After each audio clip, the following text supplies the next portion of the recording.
that's a good question, and it was the basis for the project as well, right?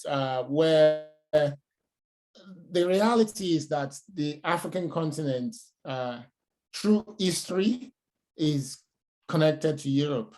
And there's nothing we can do about that. That's the reality. So we're connected. Even in terms of location, we're quite close, to each other. And the African continent at the minute is demonstrating opportunities because it's the continent with a lot of challenges, but a lot of opportunities as well, which is why some people will call it continent of the future, because there's chance to really build things there. And a lot of these things has to be done with science and technology. Europe, on the other hand, has deep-rooted history and track record in science and technology. So the opportunity that exists, and the question is, how do we build a future where the strength of Europe is used to help solve significant problems in Africa, but also strengthen the expertise in Africa and lift Africa forward?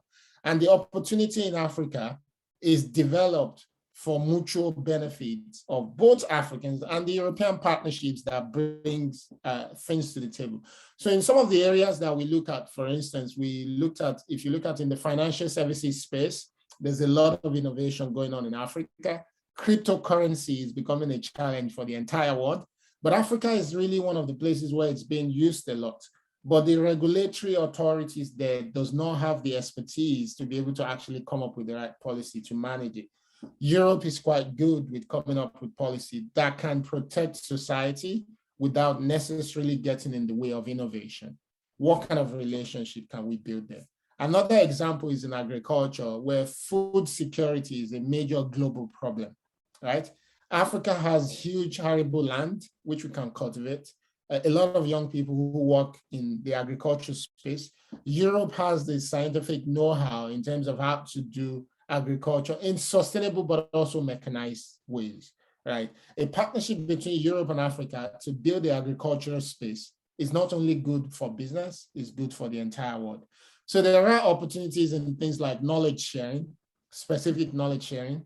There are opportunities in things like not just looking at innovation from the perspective of just academic research, but linking companies in Europe to companies in Africa to strike collaboration on some of the emerging areas.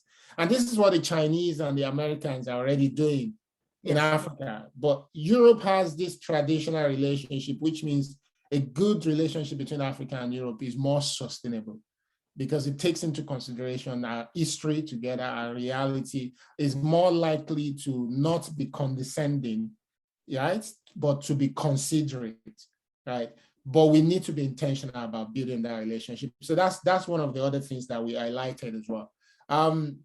There's also opportunities that we see in satellite technologies, right? So the European area is also quite good in this area. France has the aircraft company, which has strong satellite technologies, and satellite technologies is beginning to be used also in agriculture, in precision agriculture in Africa. It's already being used. Airbus is a well-known company in the area. It's already being used. So what more can we do in terms of academic but non-academic R&D that brings that expertise together, help Europe monetize its expertise, but also use that expertise to help Africa grow something that Africa has. So there are different spots of recommendations, from knowledge sharing to talent development to pairing companies together, from joint investment in specific issues that are in the paper that I think when you see, you probably will recognize some of them, yeah.